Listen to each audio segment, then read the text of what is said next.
Oh, okay. I saw two Samirs.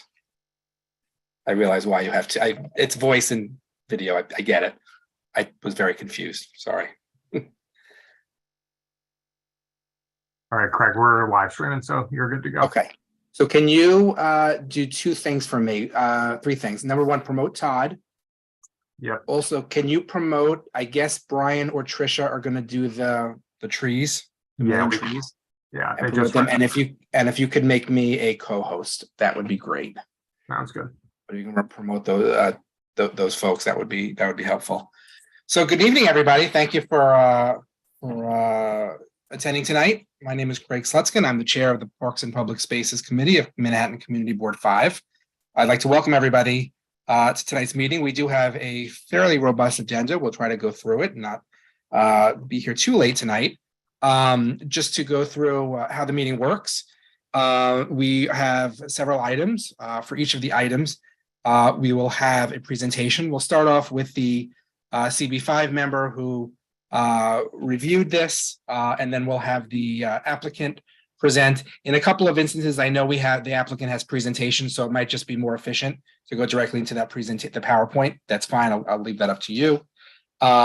The committee members will have an opportunity to ask questions, and then we'll go for the public for them to have an opportunity to ask questions and comments, and then we'll go into what's called a business session, where the members of the committee will deliberate. At that point, during the business session, only members of the committee can speak unless so otherwise directed by the chair. For some of these items on the agenda, there will be a vote and a resolution. That vote is pending until is a preliminary vote. Next Thursday at 6 p.m. is the full meeting of Community Board 5 at 6 o'clock. Please check details at cb5.org. Once that vote happens, that is the official position of Community Board 5. I do want to start off on one administrative item. He's not in here tonight, but I did want to just note that we are losing one of our members, Will Heyer. Will be stepping down from the board. He's actually leaving New York, so it's time for him to make a transition.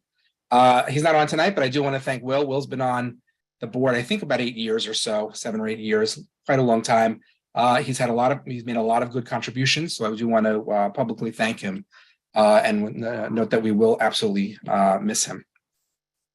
So we're going to start off tonight on an initiative from the city that is being led by our borough president's office about the Million Trees initiative.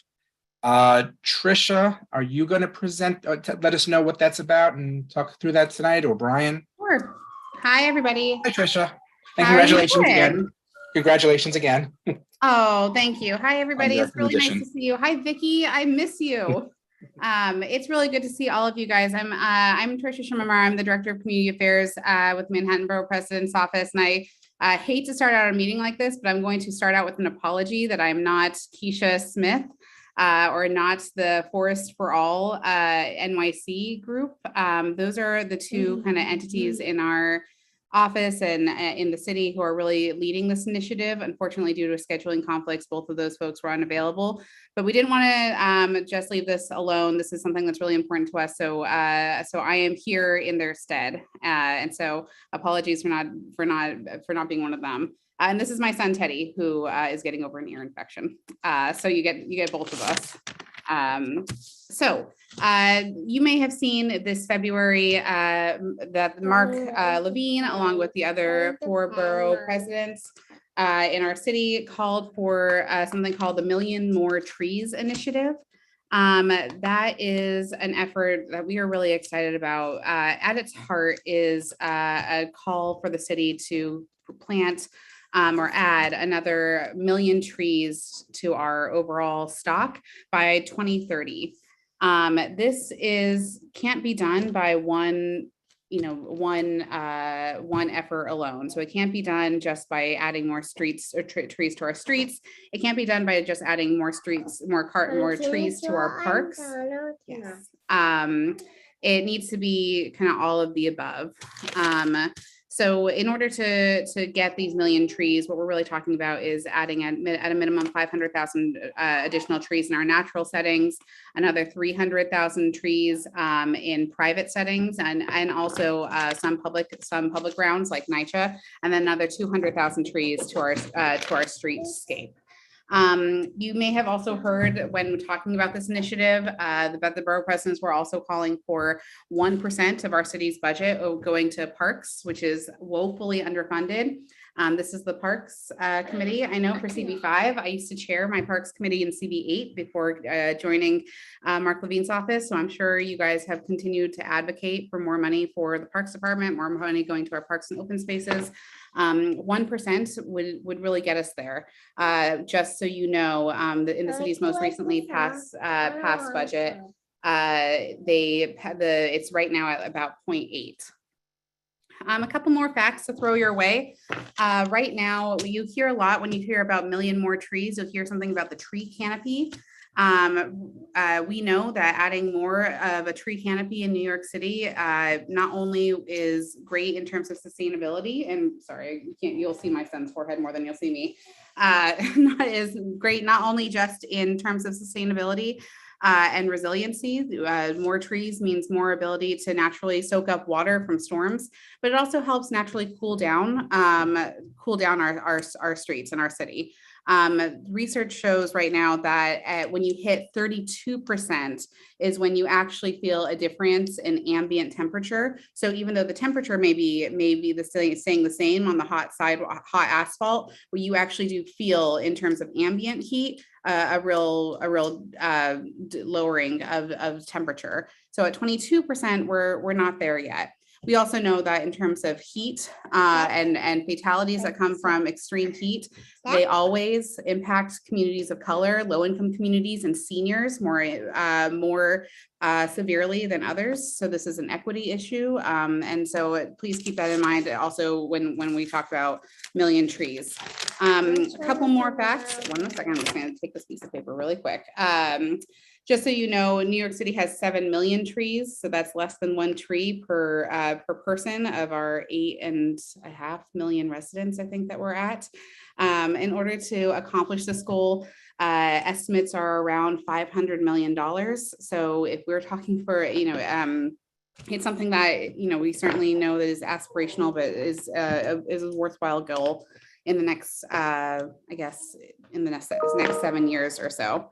And then finally, when having this conversation and with the borough presidents, what they ultimately came to was always this idea of an equity equation, knowing that if you take away the city's parks in certain areas of the city, their treescape is so low, and their streetscapes are so low in the number of trees that they have.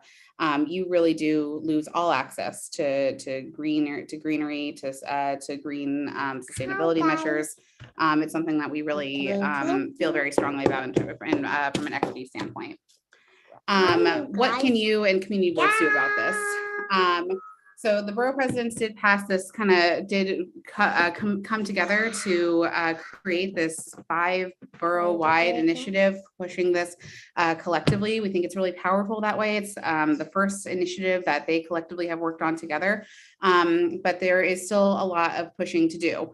Mark is trying to get every community board in Manhattan and every community board in the city to pass a resolution in support of 1 million more trees.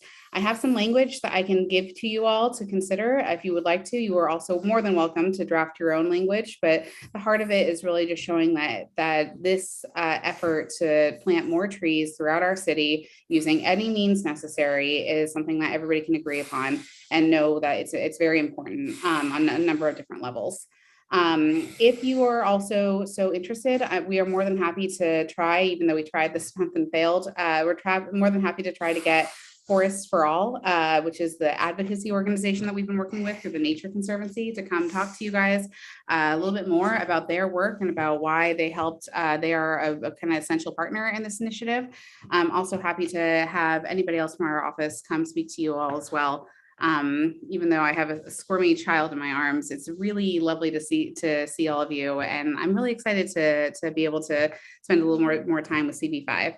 I may just end by saying that you would probably, unless you're Vicky, probably don't remember me, but about 15 years ago, 10, 15 years ago, when I was without a child and working for Congresswoman Carolyn Maloney's office, and CB5 was doing something called East Midtown rezoning. I was also a liaison to you all. So I've long loved and admired CB5, and it's lovely to see you all again. Thank you, Tricia and Teddy. And I remember you. I've been here quite a while also from working with Carolyn's office. One quick question. Are you also going to do a resolution at the borough board level? Yeah, that's a great question. So that's kind of our goal. Generally, we don't like to put resolutions in front of borough board until a majority of the boards get to discuss it on their own, even with something as I would hope as kind of amicable and easygoing as trees and calling for more green solutions. We would never want to pass something without having every board contribute and weigh this and consider it. So hopefully the goal, we have already CB1 has already passed a resolution on this. CB8 is, I believe, I don't want to speak for them, but they are considering it this month. We're looking, I think CB6 is considering it in January because they don't do a meeting in December, I believe, or at least that's the goal. So we're trying to slowly make it to at least a majority of the boards, and then I promise you it will come before borough board. Okay, thank you. Does anybody from the committee have any questions? Catherine. Hi. So, as a new person on this board, it's just nice to see people understanding the long position, just like the trees. I just wanted to plug in, I was a tree steward with the Parks Department, and I learned so much about the city and the diversity of the trees. And so people can be encouraged to be involved in a lot of different ways. And being a tree steward talks about trees. They're the same trees you see in Van Gogh's paintings. They add a wonderful asset to the vibrancy of our city. So I just wanted to say that. And on the other end, in terms of equity for some of the older trees in this initiative, is there any provision to remove trees that are wrapping themselves around sewers and maybe not? Yeah. Is there any provision for that? So this is a real call to action, but I will say a couple things. One, Catherine, it's so lovely to see you, and I'm so happy because I read your application myself. I'm very happy to see you at a board meeting, a committee meeting. So a couple things. Yes, we also know that we can't just add trees without taking care of the ones that we currently have. So a few things to this part. We do not talk about this subject without also mentioning maintaining the trees that we have. The tree steward program that you are a part of is an excellent part of that, but also that's why we have to talk about funding for the Parks Department, because we need to maintain, it does nothing to plant a tree and then to see it die within 2 years.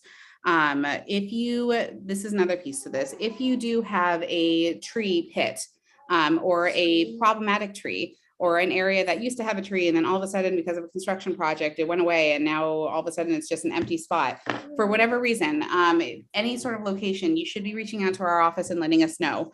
We'll liaise with the Parks Department, with whoever it needs to be. We'll try to figure out a way to get a tree into that spot. It's a long road to a million, but every tree and every location kind of matters. And community boards are, I would argue, the best kind of eyes and ears on the ground. Your neighbor, our blocks best. So if there are locations in mind that are empty tree pits, then please let us know about it. And I know Brian Lafferty's on this call. Brian's been your liaison for many years. You can always let him know, but I'll also give you my information too. You guys are always welcome to give me a call and email me as well. Thank you. Dave. Yeah, hi, Tricia. Of course, this is a great idea, great program. I was just reading my Central Park pamphlet on books on trees here in Manhattan. And if you remember back a while ago, Mayor Bloomberg tried to do a similar push for trees, and he did some in my old neighborhood. But that was the problem, is that there was no maintenance. And it seemed that the landlords of the building were supposed to take care of the trees, which they didn't do. And we also had a problem with bike messengers chaining their bikes to these trees, which would damage them. And we had problems with that. So I would do anything I could in the neighborhood association or CB5 to help this get through. But I'm just concerned it's a lot of maintenance to take care of the trees that are already there and ones that are missing. And I have a list I will send you next week of tree plots in the neighborhood that you can look at. But thank you. And I just would hope we can make sure that the maintenance is really there. Absolutely. I totally am here with you, David. I think a couple things on that. So one second. So a few things. One is definitely maintenance where it goes hand in hand with calling for a larger budget, right? For the Parks Department to actually take care of those trees. Two is that I understand that from the Bloomberg administration to now, there have actually been a couple legislative changes or rule changes that have made it easier for us to achieve this goal. One being that like the Parks Department used to under Bloomberg have to like ask the landlord for permission in order to like plant a tree in front of their building. Now that's no longer the case. The Parks Department can literally go wherever there's an empty tree pit and like put a tree down. And also those trees are, from what I understand, and this is an asterisk because I would probably want to confirm this with my colleagues, but every tree that New York City plants must survive at a minimum of 2 years. Personally, I think that that's a little short in terms of a lifespan, but it's neither here nor there. But I do think that right now, at minimum, it's 2 years. So, we should, of course, be maintaining these trees so that they can last, long for generations to enjoy. But I do think that those two pieces to this, are key, and keep in mind the budget as well. I would love to see that flyer too. Great, thank you. Todd? Hi. So again, I would just like to commend the whole idea of this trees program. I know that in my neighborhood, and as I walk around our district, the trees just are subject to such abuse. And what was mentioned before, which is that taking care of them and providing the ongoing support really has to be budgeted for, and whatever efforts you can do towards that end are really important. And we see the trees in Madison Square Park. Those trees are given such TLC, loving care.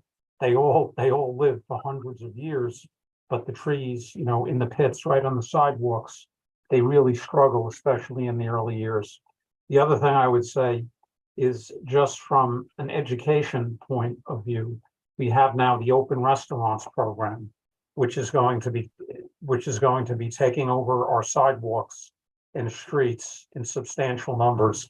It already has, and we've got to educate the licensees and the establishments that are going to be putting their tables and chairs and equipment, cheek to jowl with a lot of these trees. We have to make sure, in an ideal world, that these establishments would do their fair share to help take care of these trees. It's such a good point. I actually just was with Brian, and I think we were in CD6 doing a walk around, looking at a few of these things. And always, by the way, welcome and happy to meet any of you in the neighborhood and in CB5. Would love to be on the ground more, particularly as we all get boosted and feel a little safer being out or being around each other. I completely agree with you, Todd. It's really worth thinking about in terms of how we balance both of those interests. So we'll take that certainly back to the borough president, but also would love to hear additional thoughts on anything that we can do.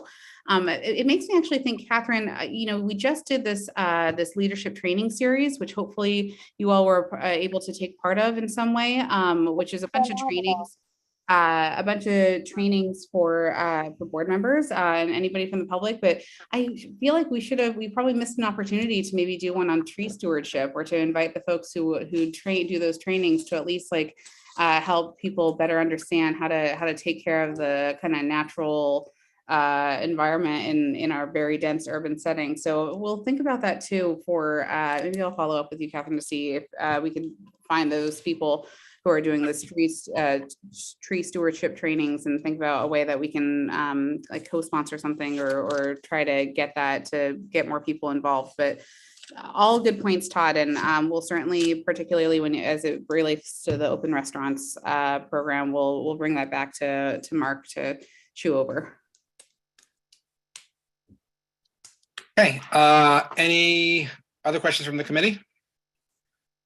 Anyone from the public and members of the public have any questions or comments? Michael Reef, I'm gonna allow you to talk. You should be able to unmute yourself. Thank you. I guess you can hear me. My name is Michael Yes. Reef. I'm on West 17th Street. I just want to note that we have tried to put trees into tree pits, and with the open restaurants situation, we have had actually the proprietors of those restaurants literally cut down the trees and remove the trees from the sidewalks in order to expand their sidewalk operations for the restaurant. In contacting the Parks Department, they have basically commented to us that they've thrown their hands up and are not willing to replant trees where the restaurants are cutting them down. So maybe something needs to be done with respect to the proprietors of the restaurants, and particularly those that there are some restaurants that they like to wash down the sidewalk with some kind of cleaning solution that also kills the trees in the tree pits on 17th Street, both on the East 17th and West 17th Street. So there needs to be something a little bit stronger with respect to when we put the effort in to put new trees in, that they actually get destroyed, either through chemicals or literally being cut down. And I'm not sure how we can address that from a Parks Department standpoint as well, because they've basically have said they've thrown up their hands and they're not willing to put more trees back into the same place. Michael, I will put thank you for all of that. I will put my my contact information in the chat, and hopefully you can do it. You can get that. But if you can't see the chat, I will just spell it out for you. And then I will make sure that Craig, of course, and Vicky both have my contact information as well. But let's do this first to the problem on your block, which is or the area that you're pointing out. Would love to get involved in that and to see what can be done and just follow up. I want to hear directly from the Parks Department as well. So I'm going to give you my contact information, and then yeah, I definitely hear you. I unfortunately don't have enough information on the rules around like what products can be used or are generally used. Hold on.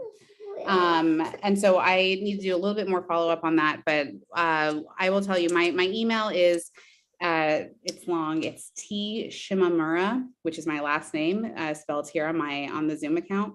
TSHIMAMURA @manhattanbp.nyc.gov. I would hate to see any sort of tree that was planted, cut down in those spots. So let's definitely circle up and see if we can kind of identify those locations and look closer into that.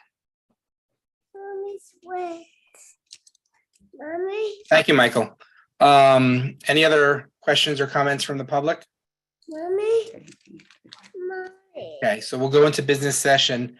We've had a pretty robust conversation on this. Does anybody from CB5, any of the committee members have any further comments?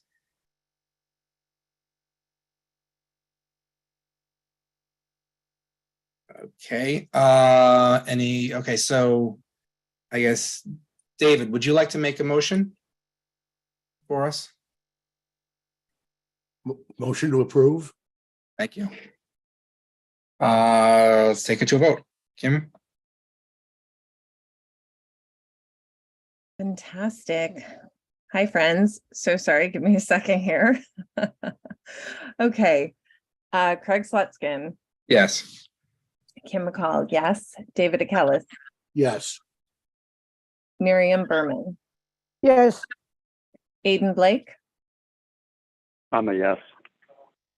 Catherine Ellington, Yes. Aaron Ford, Yes. John Harris, Yes. Samir Lavinga, Yes. Kathy King, Yes. Michael Kabak. Yes. Fantastic. Catalina Munton, Yes. Todd Shapiro. Yes. I know Barbara's absent, and Daniel Spence. Yes. Fantastic. Okay, so Tricia will get that to you. Our meeting is next week, so we'll have something to you after that. But thank you so much. Bye. Have a good night. Okay, so the next one that we're going to go through, I know we're going to do some rejiggling of the schedule.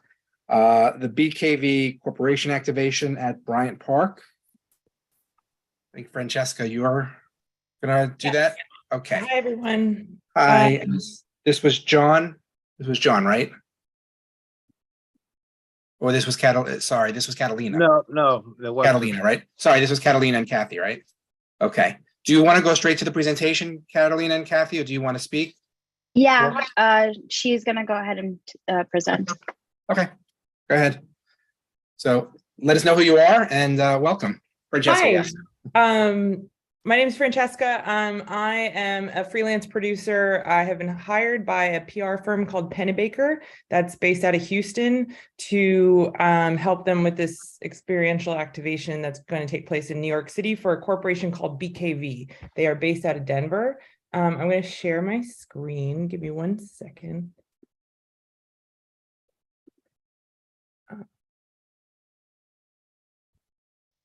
I think I can only share my full desktop. So give me.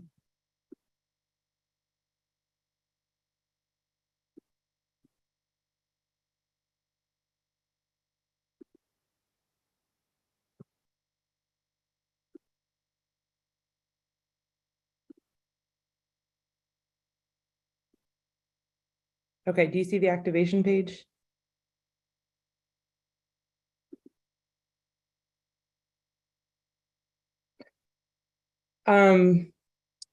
Sorry, just making sure everyone can see this.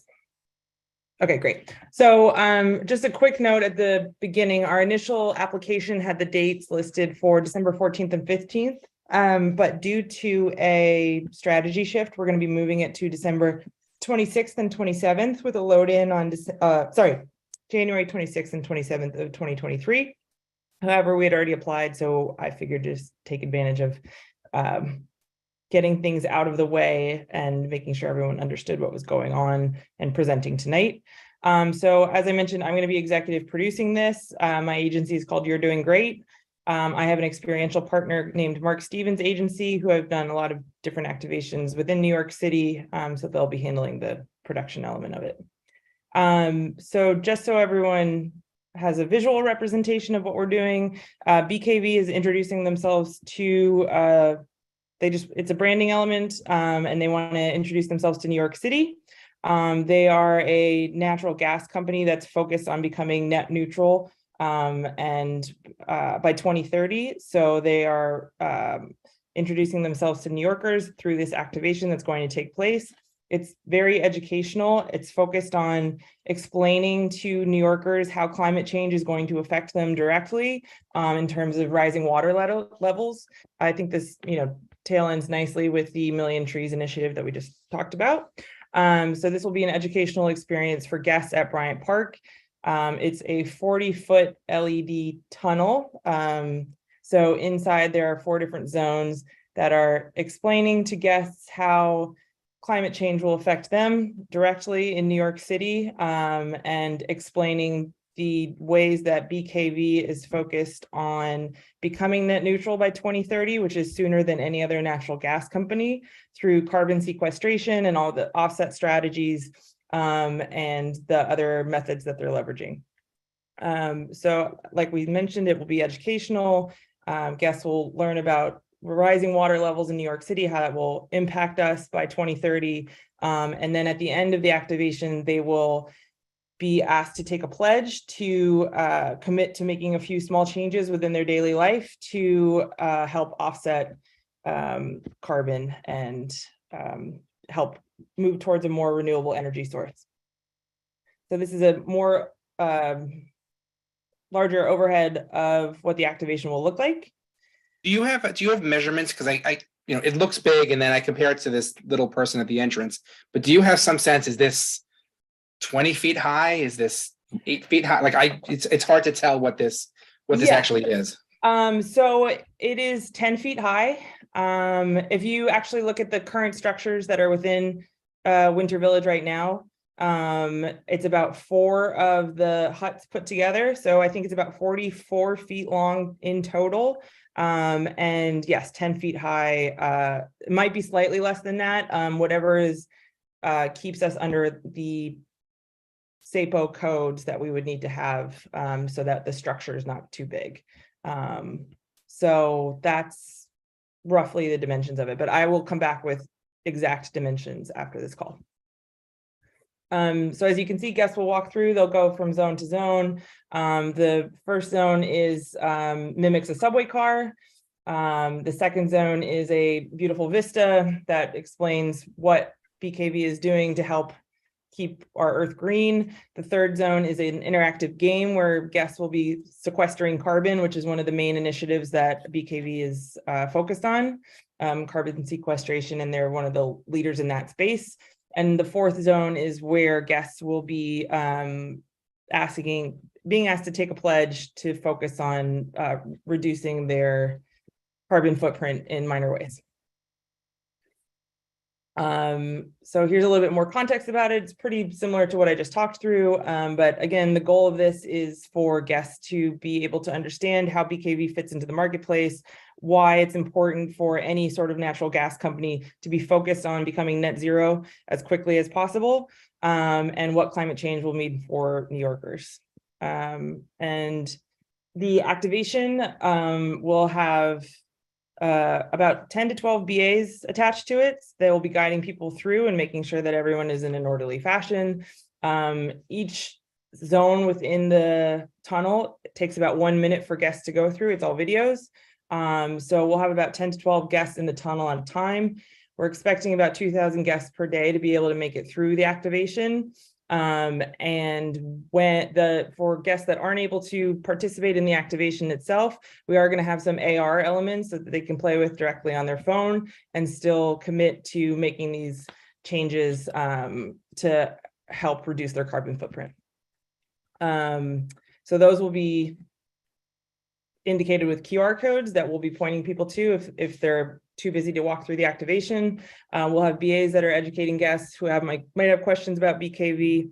We're going to have a lot of digital bus shelters and newsstands and a Times Square takeover with some large billboards that will be directing people to the activation. And for any guests that do participate in the activation and take a pledge and commit to making these changes, we'll be giving them a free cup of hot chocolate that we're partnering with Waffles and Binges from within Bryant Park to do so.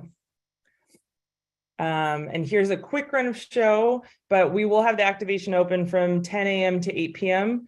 And then in the morning, we'll have brand ambassadors standing by to explain what the activation is to guests who might be curious about it, guide them to come back and tell them to use the QR codes, etc. And then the same at night, where we'll have, after the activation closes, we'll have brand ambassadors explaining other ways that they can interact with the brand, and then encouraging them to come back the next day, if it's the Thursday evening, until park close. And here, overall, is the full footprint of Bryant Park. You can see our activation here in the northwest corner, which is where we'll be stationed. So guests will be entering this way. They'll loop through here around the back, and then they will go through the activation and be spit out on this side.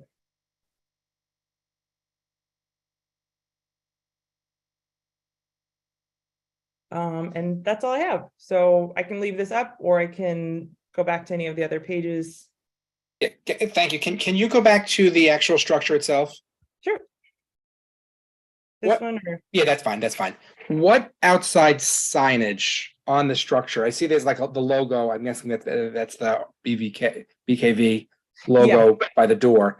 I mean, is it just that, or is it going to be BKV and that leaf all over? So in terms of signage, we're not going to have too much additional signage. We'll have some smaller pop-ups and like popsicle stands within our footprint that will have the QR codes on them, maybe some sandwich boards with the logo on them. But because we want to educate guests as to what BKV is and why it's important, it's really going to be word of mouth and brand ambassadors speaking to the brand and educating guests, or directing them to the QR codes that have the augmented reality element to them, so that they're able to interact with the AR, which also has a educational element to it as well. The sound outside of the structure, any? None. None. Okay. Will there be any recordings outside, meaning like YouTube videos or Instagram videos or Snapchat, whatever it is? Is there going to be any social media presence outside, and how are you going to handle passersby, park users who don't really want to be part of that? So that's a great question. I will have signage, a wide release that if you're stepping within our footprint on the northwest corner, that you're agreeing to be filmed. We are going to keep a lot part of the time, the 8 to 10 a.m. where the activation will be closed in the morning, is so that we can do any required, filming to capture the outside of the space.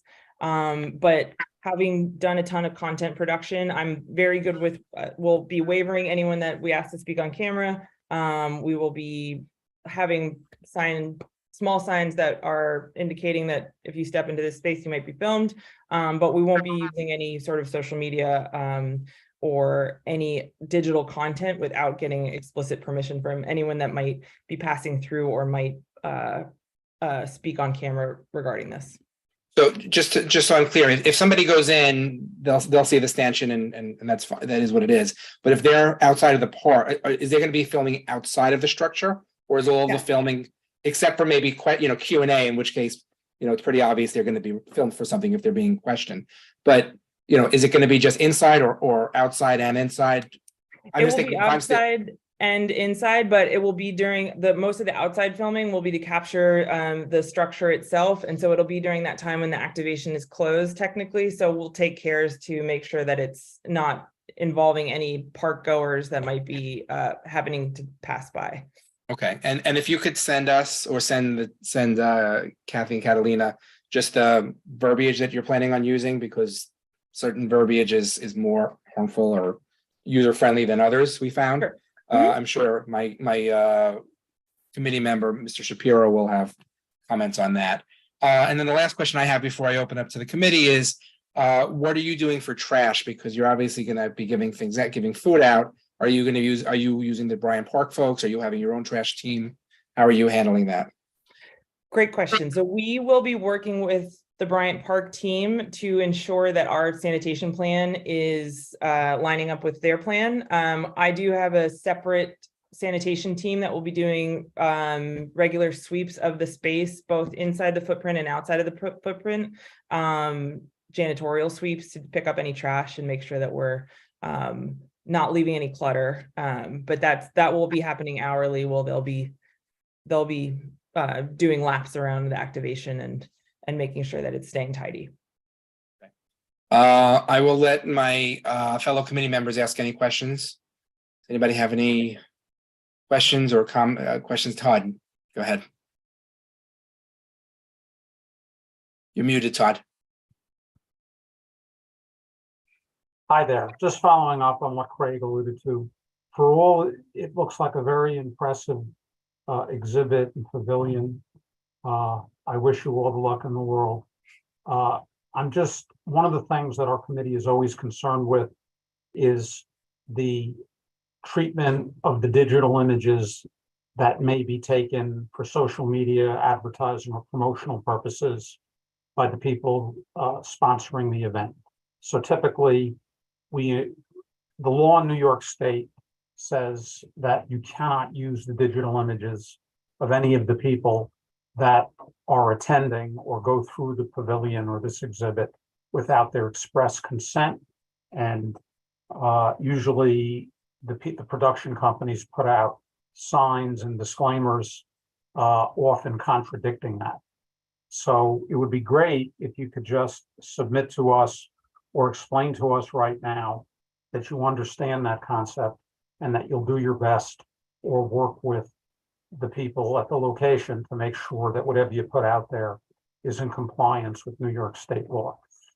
Yes, I think one thing that I've done in the past is using an application called Waiver Me, which is really simple to use, but we can just load it onto an iPad. So if there is a set time where we're going to be filming and capturing things, then we can have anyone that's waiting in line to enter the activation just make sure they sign that waiver. And if they don't, then we'll know not to capture them.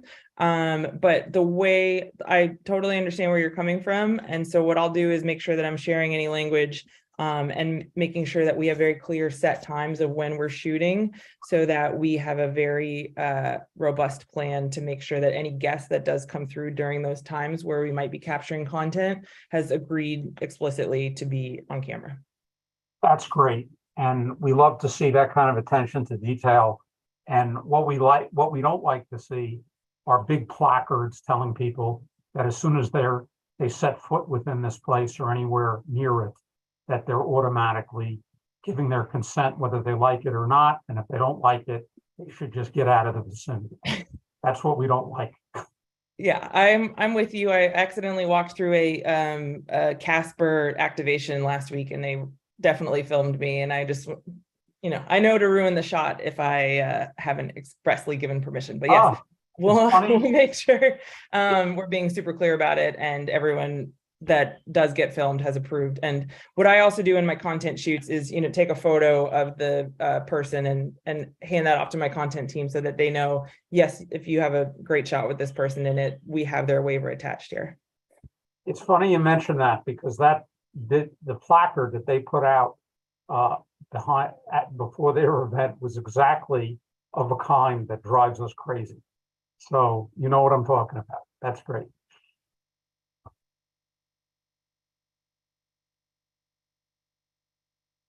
Thank you, Todd. Michael. Yeah, hi. Could you put on the last slide, the one picturing the map of the park?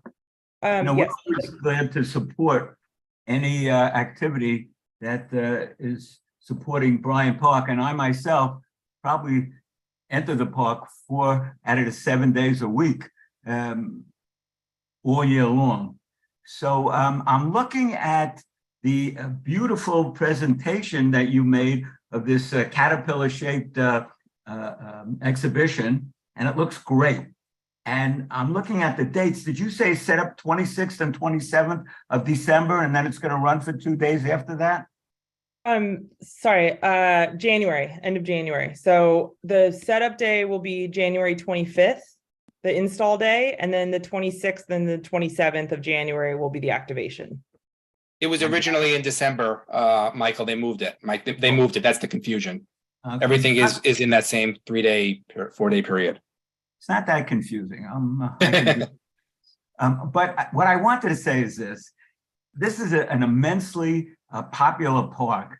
And of course, I thought it was December, and that would have been a lot more crowded than January, which will still be crowded with the Winter Village and the ice rink.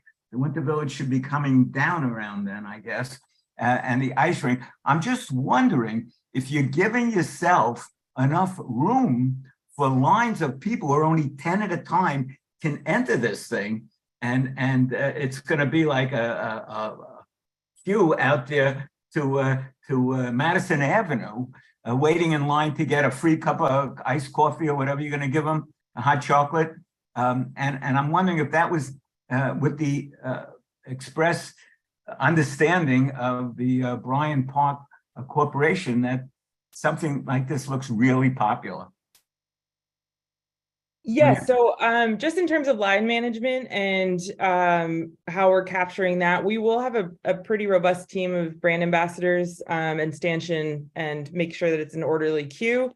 We'll also have like really polite and friendly language about encouraging guests to come back if the line is too long. The activation itself is timed so that guests will move through pretty quickly. So people can see how long it's taking for groups to come in. It'll be about 5 people every 2 minutes. So they can gauge whether or not they want to wait in that line and join or participate in the activation, or if they'd rather not. That's why we have the AR elements that we're also encouraging them to take part in. And then in terms of, the free hot chocolate and that type of thing, if guests are like, oh, I don't want to wait in the line, like that's too long, then we are prepared to serve those who didn't actually participate in the activation if they push on it. But our goal is to have people participate. So part of the reason we chose Bryant Park is because of the foot traffic and the popularity of the space.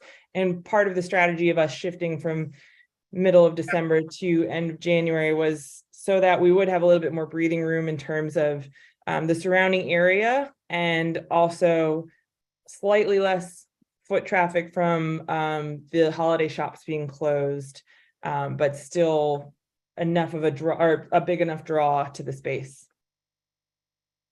Okay, thank you. But it's going to be mobbed. It looks like a very attractive presentation, and I be forewarned to have a lot of people there to deal with the masses. Yes, I appreciate that. I'm having done this a lot of different ways with a lot of different brands and different clientele. My main concern is always line management and guest experience.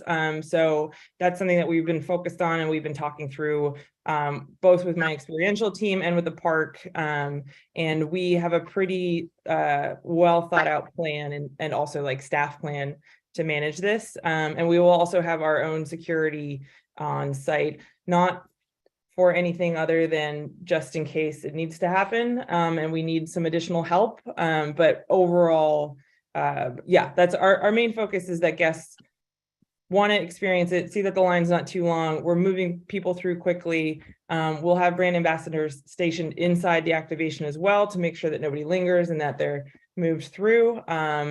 And we do want to have a big impact in the space. So we're hoping for a lot of guests, but also just in terms of volume, we can only get through so many. So we've thought about that. Just so you know, we have Kelly Collins from Bryant Park. I don't know if you want to, you don't have to. I don't want to put you on the spot, but if you have any comments on this also, just because of the interface between you and the applicant, if you have anything you want to add, please feel free to do so. No, I think, sorry. Hi, I'm Kelly Collins. I work with John Zaitone at Bryant Park and 34th Street Partnership. I'm fairly new to the team, so hello.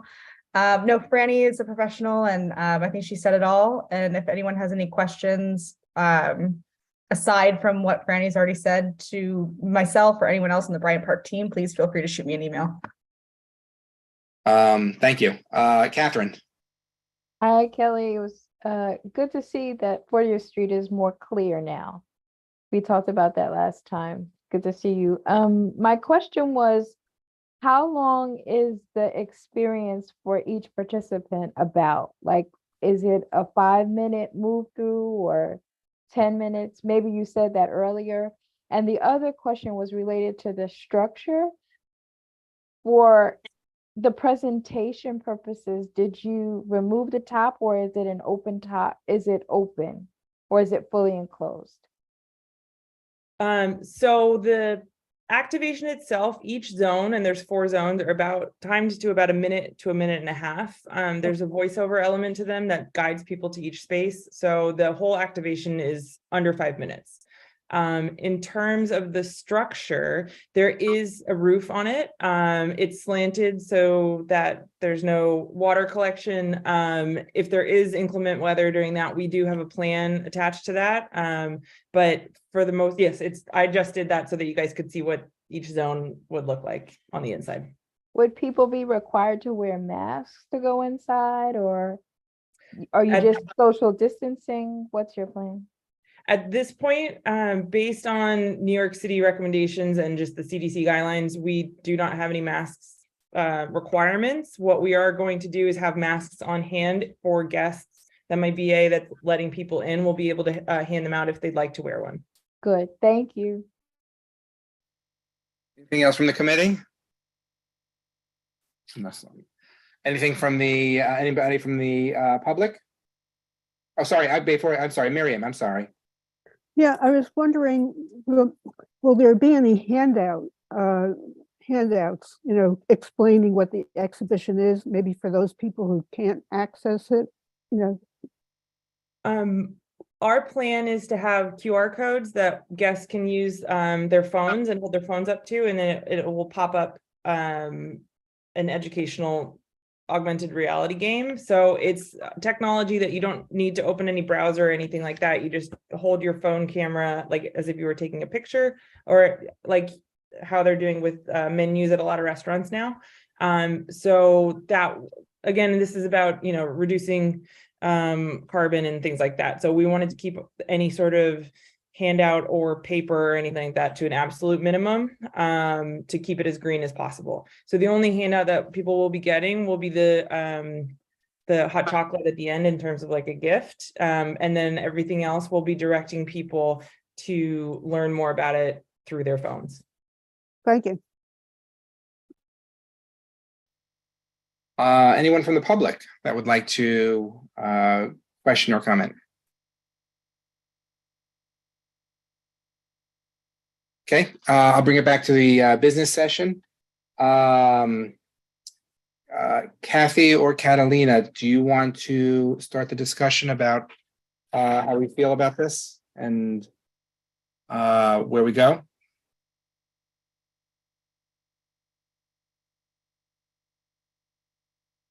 Do you want to, Catalina, do you want to run it through the matrix quickly?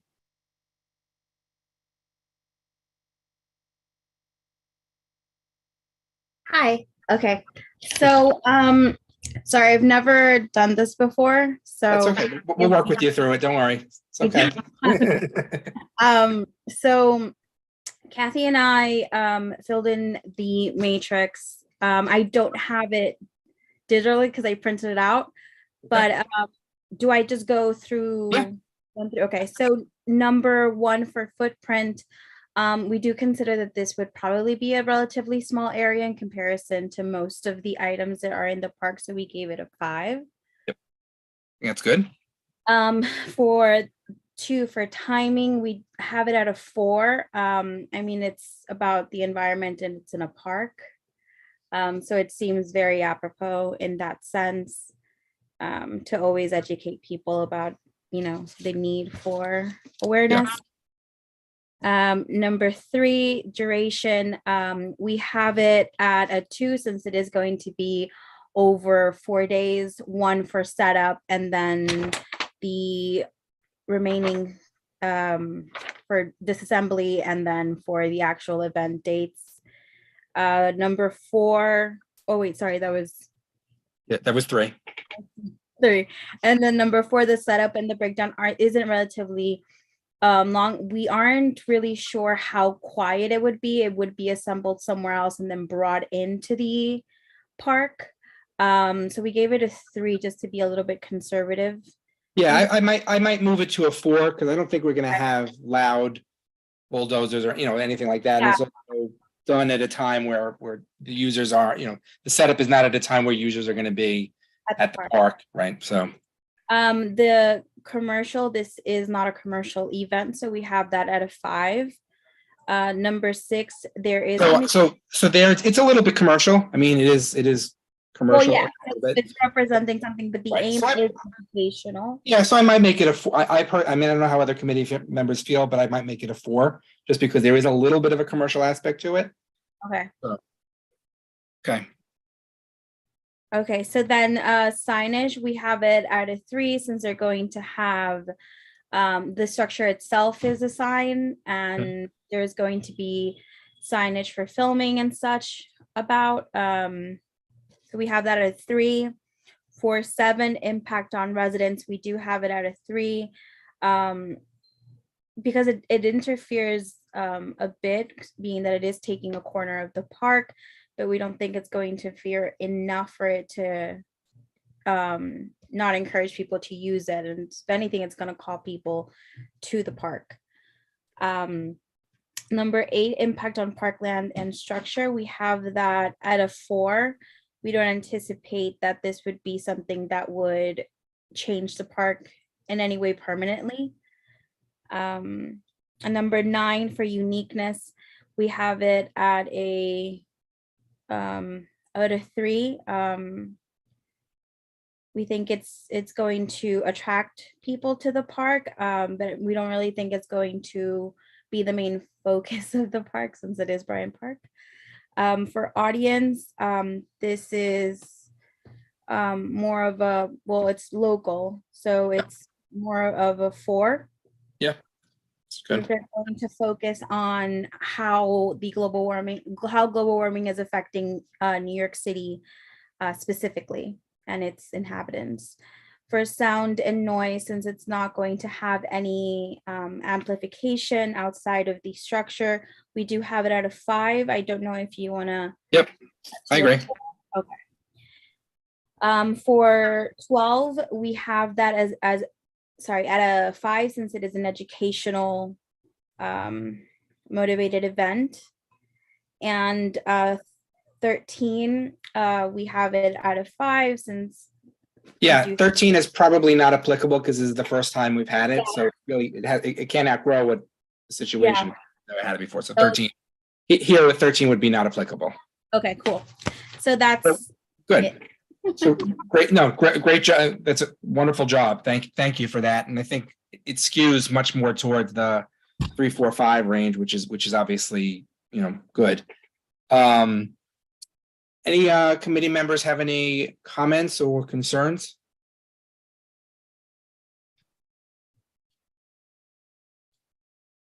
Okay, Catalina or Kathy, you want to make a motion? Motion to accept this event. Second. And Francesca, you'll send us the language on the stanchions, on the for social media. And and if you can send us the exact measurements just for our own resolution, that would be, you said it was about 10 feet, but if you can send us the exact dimensions, that would be helpful as well. And you can send it to Catalina and Kathy. That's fine. Okay. Okay, let's take it to a vote. Fantastic. Thank you. Here we go again. Slutskin, Yes. McCall, yes. Achilles, Yes. Berman, Yes. Blake, I'm a yes. Ellington, Yes. Ford, Yes. Harris, Yes. Johnson is absent. Lavinia, Yes. Kabak, Yes. Kang, Yes. great. Munton, yes. Shapiro, Yes. Spence. Yes. Great. Great. Thanks all. Great, thank you, Francesca. So we'll have the full resolution next week, but we thank you and wish you luck, and we're looking forward to hearing from you. All right. Thank you very much. Okay. Have a good night. You too. Bye-bye. Thanks. And moving on, we have, as many of you know, we have very close relationships with the various private parks in our district. One of our most special relationships is with the Madison Square Park Conservancy, and we have a new leader at the Conservancy who's here tonight, who's going to introduce herself and tell us a little about herself. And then I know Brooke has some things that she wants to discuss on the art exhibits. And Stephanie Stephanie is here as well. Stephanie, do you want to introduce everybody, or I don't know how you want to? I'm just going to let Holly jump into it, and then I'll lead with my updates. Okay, great. Well, Holly, welcome. It's great to see you. You're muted still.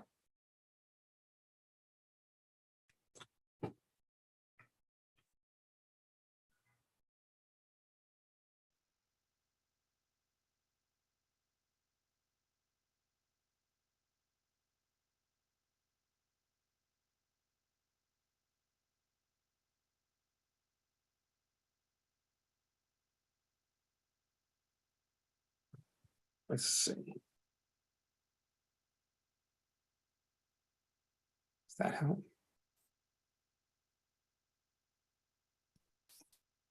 If you're dialing in from your phone, it should be *6 to unmute. Got it. You guys, okay. Looks like we can hear you now, though. Oh, I think you just remuted. So maybe one more time. There we go. How about now? There you go. Perfect. Sorry Thanks, about Amir. that. All right. Sorry about that. Thanks, Craig. And it's nice to be here and to reacquaint with CB5. I am about 3 months into the position and am really thrilled to be part of such a historic park as Madison Square Park. We will certainly come back to you all in early 2023 with our plans for 2023. But tonight, really, I just wanted to come on and introduce myself and say hello to everyone. And I will turn it over to Stephanie and Brooke for programmatic updates. Thanks, Holly. All right, I'm gonna go ahead and share my screen. So hold on one second. All right, can everyone see that? It says that you started your screen sharing. Oh, there we go. Yep. There we good. go. Construction Fantastic. updates. Yep. We have some construction updates in the park. We are entering phase 2 of our repaving the southern pathways in the park. Right now, we were able to reopen the eastern half of the park near the Shake Shack going towards 24th and Madison Avenue. We've moved it now towards more of the dog run. You are still able to access all aspects of the dog run. You just have to access from kind of more of a northern portion, kind of 25th Street. And then the fencing does continue over to the fountain. And then again, our staging area for all the construction is also being, is right next to the gravel area near the Shake Shack, parallel to 23rd Street. So we expect this to be completed in roughly 6 to 8 weeks, hopefully with good weather.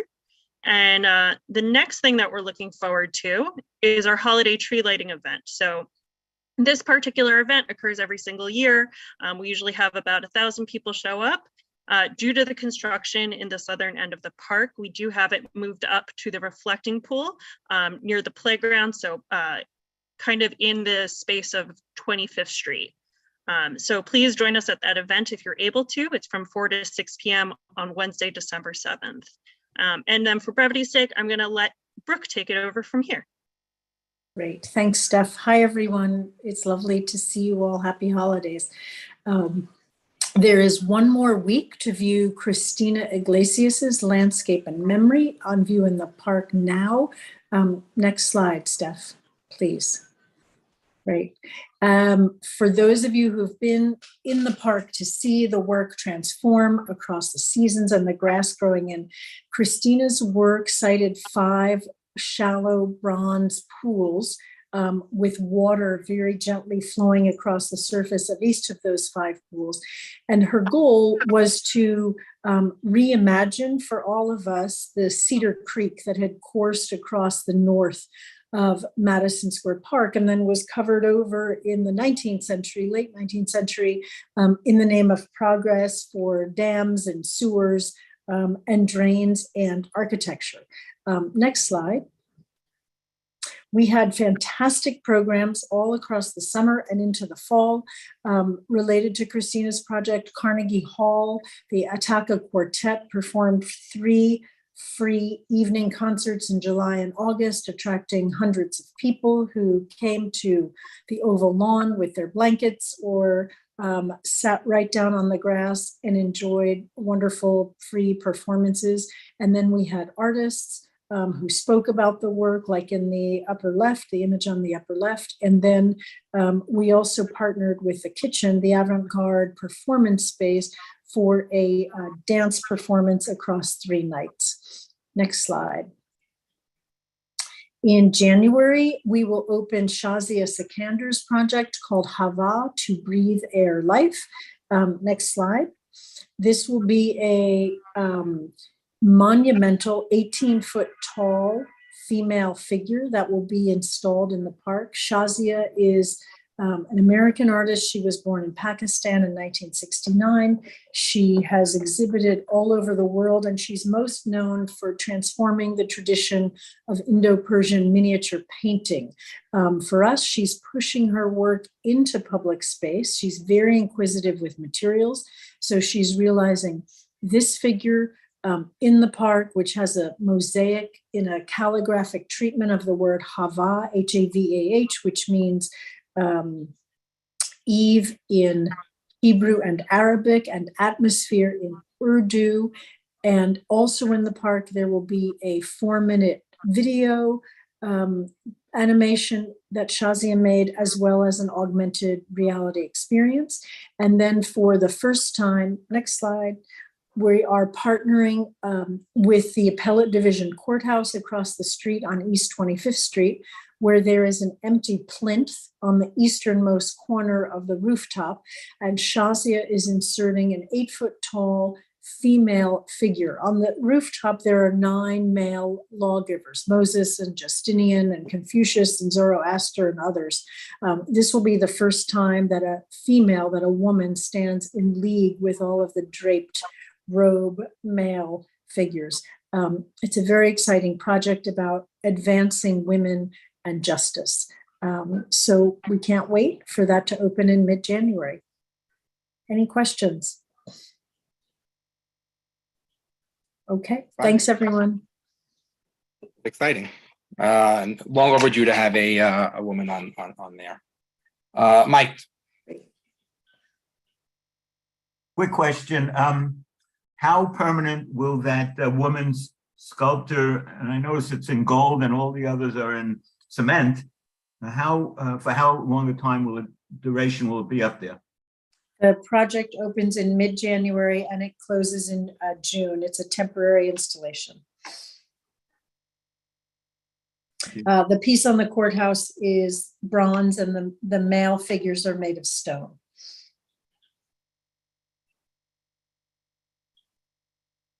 Questions? Members of the public, any questions? Okay. Thank you. Thank you, Brooke. Thank you, Craig. Holly. Welcome, Holly. We'll be seeing a lot of each other. Thank Look you. forward to working with you. And Tiffany, as always, great to see you. Thank you. Thank you for having us tonight. Thank you you, having just- everyone. Quick question. Are you foreseeing any more events or any activities between now and the end of the year? Because I know sometimes you have the last minute hockey. Not or... at this time, no. Okay. How many, could you remind me, how many marketing events did we have this year? 3? We had 3 marketing events. The last one was in June. Right. Okay. Great. And as a reminder to the rest of the committee, under the agreement with New York City, Madison Square Park Conservancy can have up to 4 marketing events each year. So, and they don't always have 4. This year, obviously, they only had 3. So, thank you. Okay. Thank you. Thank good you. to see you. Let's go to the distinctive sidewalk application for the Waldorf Astoria. I think Aiden, you were on that, and Aiden is on that also because just to remind everybody, the Waldorf is a landmark. The sidewalk itself is not. Aiden and Barbara, who's not here tonight, but did work on this, are on the landmarks committee, so we wanted them to at least have that lens when they're looking at it. So Aiden, do you want to start us off? Thanks, Craig. Yeah, I think Barbara and I did get the chance to catch up with the applicant beforehand. I do believe they prepared a presentation and they're on this evening. So I don't know if we want to turn it over to them. Sure. That's fine. To kick off. Yes. Yeah, I'm going to share my screen. I think I see Brianna on. Hi, Corey. Hi. Do you want to introduce yourself? Yes. Everybody can see the screen? Yep. All right. So good evening, everyone. My name is Corey McCormack. I'm part of the SOM team that is the architect of record for the Waldorf Astoria building. I'm here today to share our proposal for a distinctive sidewalk at the Waldorf Astoria. The following presentation slides will cover 5 of our primary goals that we're working to accomplish. 1 being creating a uniform sidewalk condition. Number 2, restoring a historical scoring pattern on the sidewalk. Number 3, making all the entrances to the building accessible. Number 4, restoring the paving treatments around the building. And number 5, modernizing the expansion joint covers that exist around the building. I'll walk you through each one of these items further and happy to discuss any questions at the end. So to situate ourselves, the Waldorf Astoria is a full block building, and it's located on Park Avenue, between Park Avenue and Lexington Avenue, and 49th Street and 50th Street. The building is currently undergoing a restoration of the landmark features, along with a new interior fit-out program. To cover the May design intent items again, our proposal is going to create a uniform sidewalk treatment by replacing all the existing sidewalk areas with either concrete pavers or poured concrete sidewalk. And we will restore the historic lattice joint pattern, as you can see in this photograph, around the entire perimeter of the building. We will also address any remaining building entrances, such as the one in this photograph that has a step at the entry, and we'll be lifting the sidewalk to eliminate that step and make a flush entrance and a flush accessible entrance to the building. Our proposal will also restore the existing stone paving area at the main entrance to the building on both Park Avenue and 50th Street, as seen here in this photograph. Next slide. This page shows a plan comparison between the existing condition on the left and the proposed condition on the right. And the main building entrances are mainly going to remain the same. And the existing mid-block driveway access is also going to be maintained to provide access to new porte-cochere entries to the building.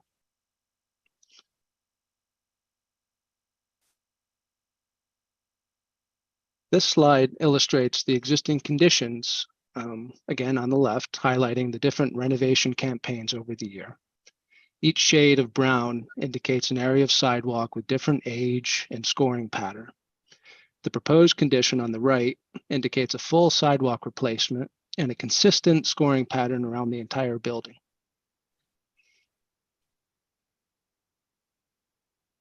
To the next slide. This property is partially located above the Metro North Railroad train track and the train shed. And this is the main reason why the property has two different predominant materials for the sidewalk and the curbing. The existing sidewalk comprises of a concrete paver on the west and a poured concrete sidewalk on the east. Looking at the proposed plan on the right, we also are proposing a concrete paver, which its extent is demised by the Metro North train shed below and switches to a poured concrete for the remaining parts of the sidewalk on the east. And similarly, the sidewalk curbs are steel faced when they are above the Metro North structure, and they switch to granite when that's possible for the balance of the property. Now we're going to take a closer look street by street, starting at Park Avenue. This page offers a closer look at one of the granite paving areas at the building entrance on Park Avenue.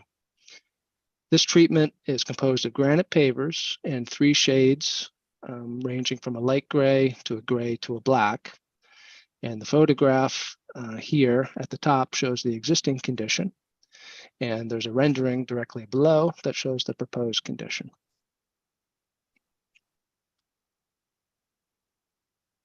On 50th Street, we can highlight again the existing sidewalk in photographs showing the various existing scoring patterns and the age of the renovations. The proposed plan will be renovating the entire sidewalk, so it'll create a uniform scoring pattern and age of the sidewalk.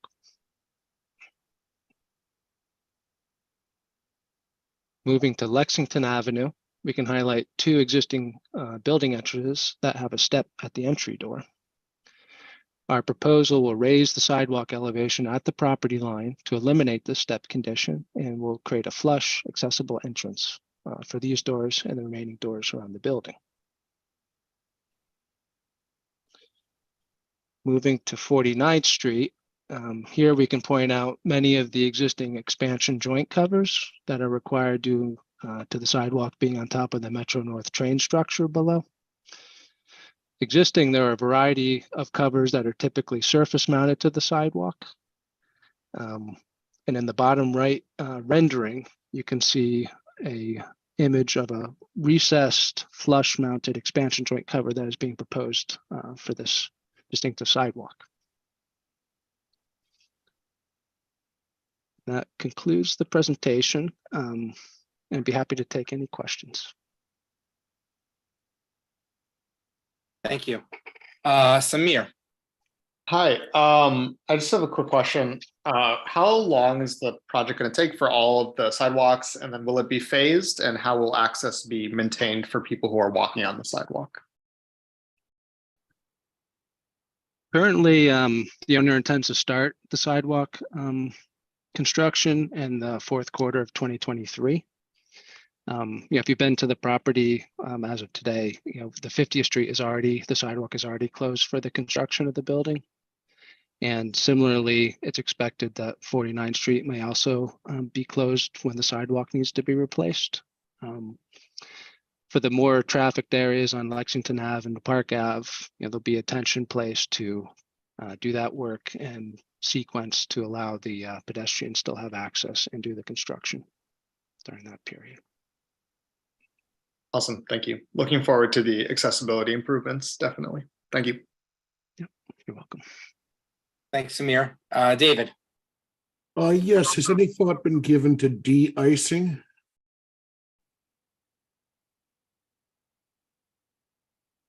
In regards to if this sidewalk will use Well, de-icing? a lot of restorations to the pavements we've been seeing, they've been putting in de-icing. I was just curious whether that was a consideration. Oh, you mean like embedding a melting system into Yes. the Like I said, like a system underneath. I can tell you this building that is not planned to be the case. And I know the owner plans to just maintain it in a more traditional manner. Okay, thank you. Aaron. Thanks, Corey, for the presentation. So a couple of questions. The picture you showed that shows, so was that original circa 1893 in terms of the pattern that you're showing from the original development? And do we know when that was taken away? I guess I just want the context of, right, we're going back to the way it was, but do we know like how long the actual original was there, and was it really the original, and the context of, obviously it changed for various reasons, but do you know the timeline of? So this photograph you're referring to? Yeah, so was that basically the original intention of the architect? Mm-hmm. And that, do we know approximately when that was taken away? And right. Well, the Waldorf on this site opened in 1931. The previous Waldorf was at the location of the Empire State Building. That's right. Sorry. Yeah, this photograph, it's not at the opening of the building. A lot of the photographs during that time, it's very hard to make out what the sidewalk treatment looked like from the quality of those images. But this is our best guess of what the original intent and what the sidewalk likely was when the building opened, at its earliest stages. Got it. Okay. All right. Thank you. Any other questions from the committee? That's Aaron. Aaron, your hand is still up. I guess that's from before, right? Okay. Any other questions from the committee? Any questions from the public? We still have a few people, members of the public on the line with us.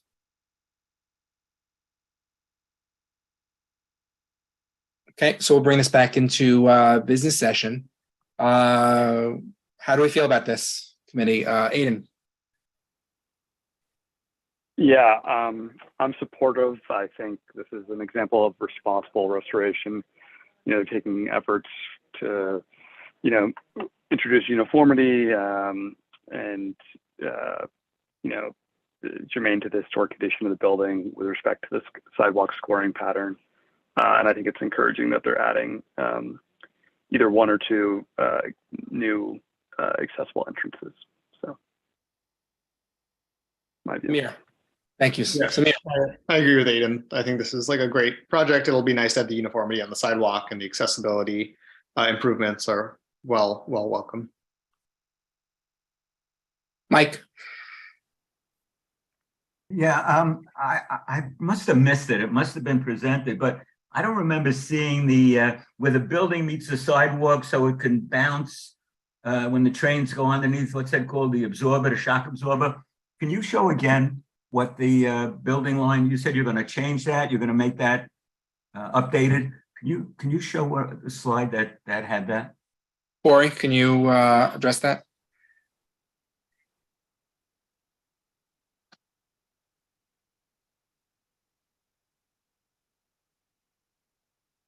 Corey. It looks like he's frozen to me on my screen. Is anybody else with Corey that could answer? I don't think Corey was alone. Okay, we'll come back to that. Corey just sent out a message to me. He just lost power in his office. Okay. But the detail that he had showed at the end of the package was an expansion joint detail, where it's going to be a recessed expansion joint, and then there'll be a piece of stone over it. So it'll be a much less obvious expansion joint in the new construction. Is it shown? Is there a picture of it? I mean, between the building and the sidewalk, not along between the sidewalk and the sidewalk. The expansion joints that I think he showed were perpendicular to the property line. So they run across the sidewalk from the building line to the curb line. Yeah, I know, but isn't there, did I hear it wrong? I was thinking that there was going to be some kind of adjustment made between the building and the sidewalk in that area where the, it's supposed to be shock absorbent. I don't think there's an expansion joint or a isolation joint at the building line. But there is an adjustment that they did make at several of the entrances to bring the level of the sidewalk even with the entrance, so that it's not a step up into the building. Michelle, do you want to show us something?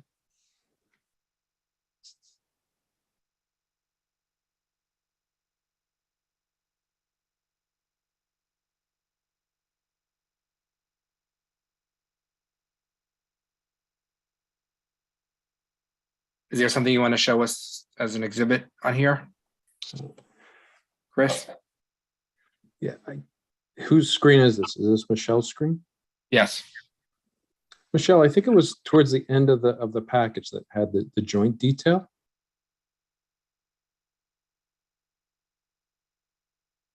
Yes. Yeah, that's great, but that's not the one I was talking about. I think that's great.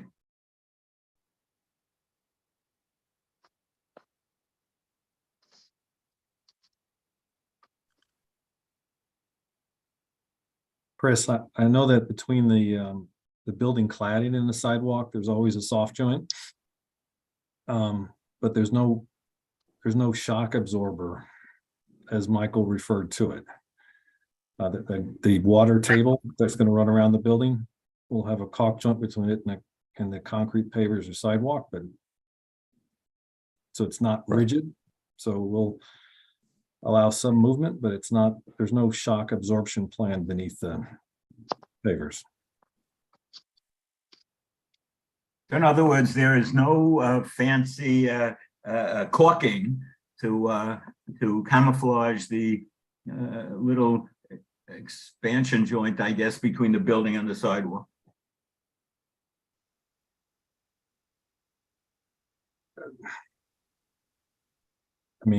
I think there's a vertical stone water table that meets the sidewalk, and then there's a caulk joint, but there's no expansion joint where the sidewalk meets the property line.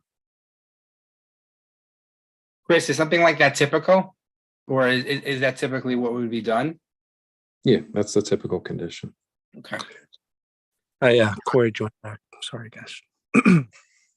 Oh, Corey's back. Okay. I don't know if Corey, we're still on the same question. I don't know if you had anything to add on the joint, on the expansion joint. I think I missed, if you want to restate the question, please. Mike? Yeah, I had requested information on the zone, the line that exists between the bottom of the building and the, which is vertical, and the horizontal sidewalk. There is a space usually between all the buildings that are above the train yards that is typically there to cushion the train noises, etc., to the people in the buildings above. And that's kind of a collection point for debris. There's always some kind of stuff in there all year round. And I was wondering if there was any kind of a provision being made to kind of disguise that or prevent the accumulation of debris in there by putting some kind of a protection device or something or other like that. Yeah, actually, yeah, we did think about that. And on the sides of the building where there is an expansion joint, on Park Ave and 49th Street, there's actually a metal angle that's attached to the train structure of the sidewalk, where we've, it turns up above the sidewalk level, so we can attach a baseboard trim. And the expansion joint, that separates the Metro North structure from the building is actually concealed kind of at the top end of that base, so nobody can actually see it, and it can't get filled with anything. Do you have is there any photograph of that in the presentation that I missed? I do not have that section in the presentation, but it is available if I can share it afterwards.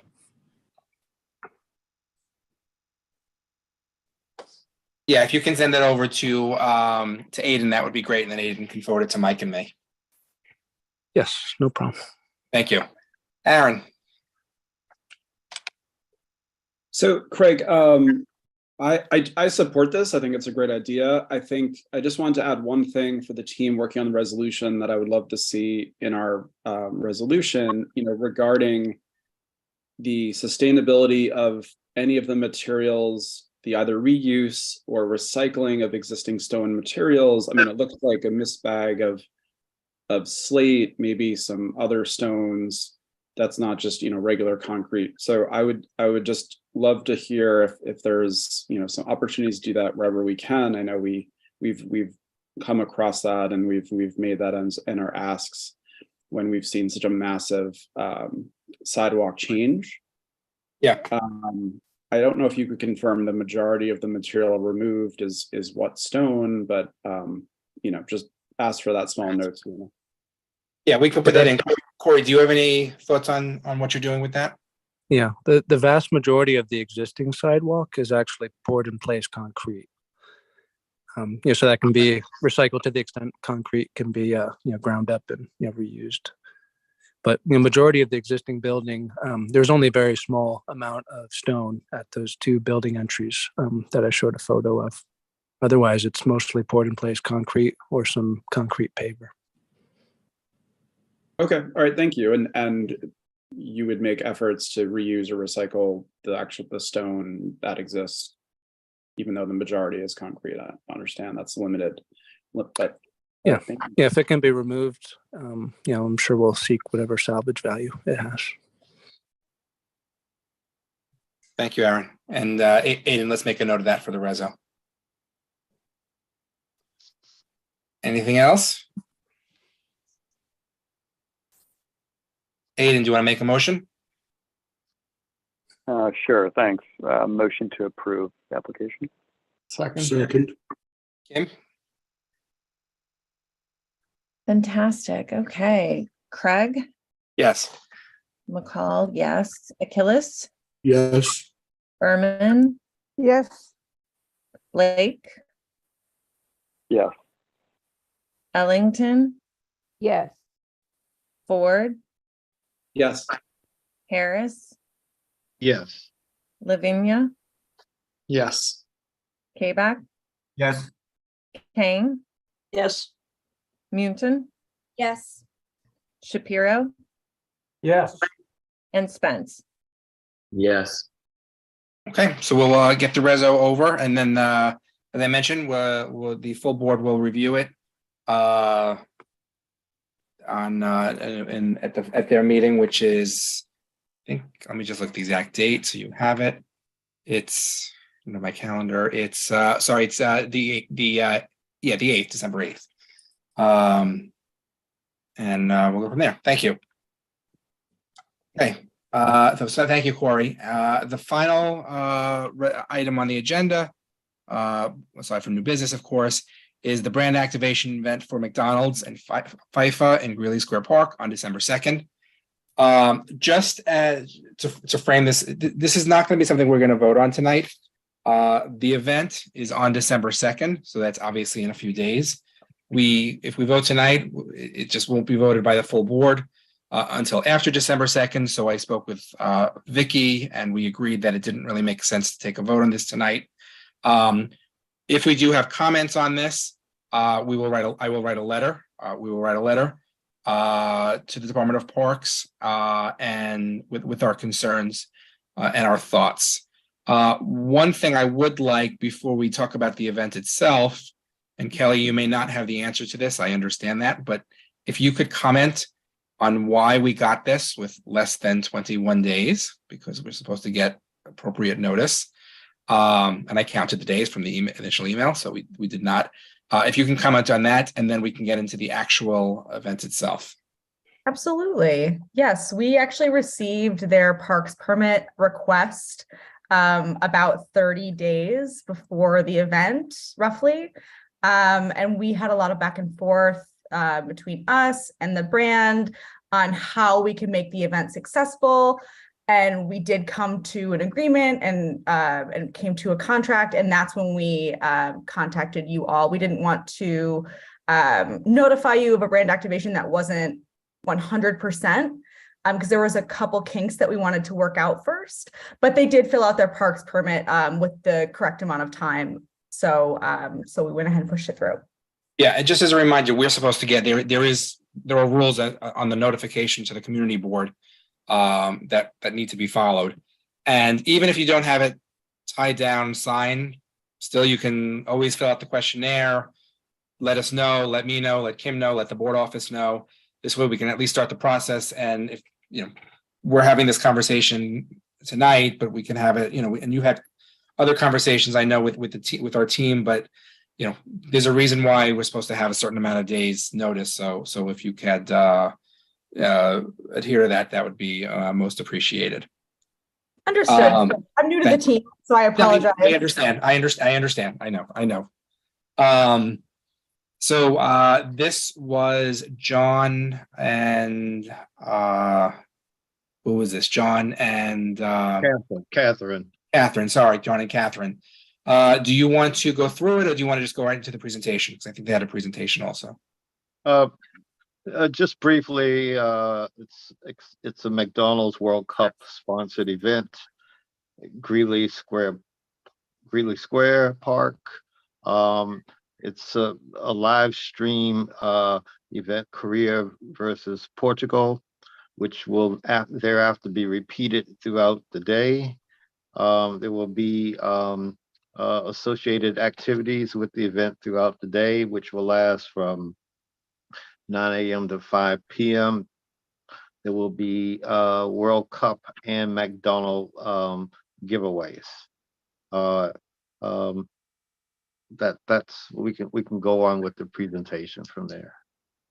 Thanks, John. Hi, stepping in. It's Monica from IW Group. I also have Isabel on the line. She may jump in here and there, depending on questions and comments, but I will go ahead and share our presentation. Please just give me a thumbs up once you guys can see it on your end. Hi, this is Isabel chiming in here. I'm sorry, I'm actually out on the road right now, but I wanted to just step in and say a few quick words. We're part of IW Group. We represent McDonald's, and as part of McDonald's being the global partner for the FIFA World Cup, we wanted to do something for the Asian American community in New York to really celebrate and make sure that we were able to bring the fun and the community feel that brings everyone together with FIFA through this event. So I'll let Monica take it away and try not to unmute and all this craziness as I'm getting to my car today.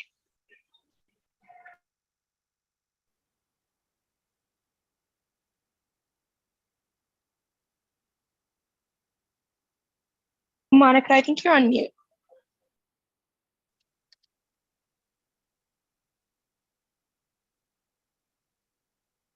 Yeah, Monica, let's see, has to unmute. Can you guys hear me now? Yep, now you're good. Thank Thanks, you. Monica.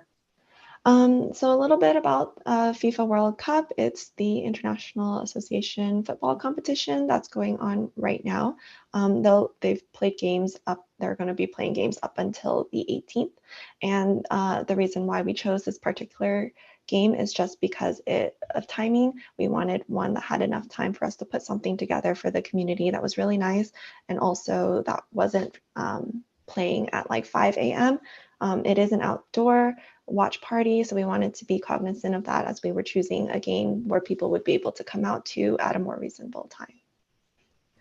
And then, so throughout the day, we're celebrating with the community at multiple touch points throughout the area. One of it is going to be a fry sampling. The other ones are going to be festival activities such as hairspray or face painting. And then we're also going to be partnering with a lot of businesses to hand out things like tote bags, soccer balls, things like that. Just really fun items for the community to take home after the event. The activation will be mostly taking place in Greeley Square Park. Again, we'll set up a screen there that will show the game. The game will start streaming at 10 a.m. And then it's usually will run until about 1 p.m. And then we'll play the rerun for anyone who may have missed part of the game or anyone who was not there in the early morning. Even though the game starts streaming at 10, the fry sampling will start at 9, and then the photo zone areas and then the face painting booths will also be open at 9 for anyone who's there early as well. For the activities in the park, like we mentioned, there's going to be fry truck giveaways, a photo moment where there's people can take pictures with their friends or whoever they came out with, just as a fun commemorative item that they can have to remember the event. A lot of face paint, hair coloring, mostly for kids and avid fans. And then, of course, the screening of the game. I just have one quick question. I'm sorry to interrupt you, but I'll just ask the question now. This is Friday, December 2nd. Yes. Won't most kids be in school? Some schools have winter break earlier rather than later, depending on the schools, but it's also can be for anyone who's not in school or not working on Fridays. Yeah. Sorry to interrupt. No worries. So just so you guys have an idea of the layout, we're going to be having the screen here by the statue where everyone can just stand and watch. There aren't going to be any seats just to keep the space open. We'll have the fry truck, and then the line will wrap along the zigzag on the side of the park. There will be the photo zone booth that we mentioned. That's going to be one booth inside the park. And then at the tip, we're going to have the face painting and hairspray booths as well. These are just some of the branded assets that we'll have there, just so you guys have more of a visual idea of what's going to show up in terms of like signage and brand. Yeah, feel free to let me know if you want me to go back through any particular slide, if you have any questions. Can you tell us about the social media presence? Social media presence in terms of about the event leading up to the event, or? No, the day of. So no, the conversation we had on the previous applicant that my colleague Todd Shapiro spoke about, the filming video for Instagram or Snapchat or Facebook, whatever else. What are you going to be doing, and how are you going to ensure that people who want to be at Greeley Square but do not want to be on Instagram as part of your marketing campaign, how are you going to ensure that doesn't happen? We mostly are any of the videos that we capture will be used mostly for internal use just to show people about the event that we created. But we will have a filming notice that will include that if anyone would like to opt out, they can talk to any of our brand ambassadors, and we'll make sure to like verbally get their written that they wanted to be excluded. And then if we have like a capture window, if we're planning on capturing anything that we will use, we'll just verbally let everybody know in the area before we begin to capture any content or photos or videos. How many people are you expecting? We listed on the application about 3,000, but to be realistic, I think we'll get a couple of hundred throughout the day considering the weather. It is a Friday morning when people are at work. So it's kind of a big range. I know might not be super helpful. Within the area, there is seating now, and there are people who are going to presumably want to sit, not watch the game because for whatever reason, they're not interested in soccer. They saw the game in the morning. They don't need to see the replay.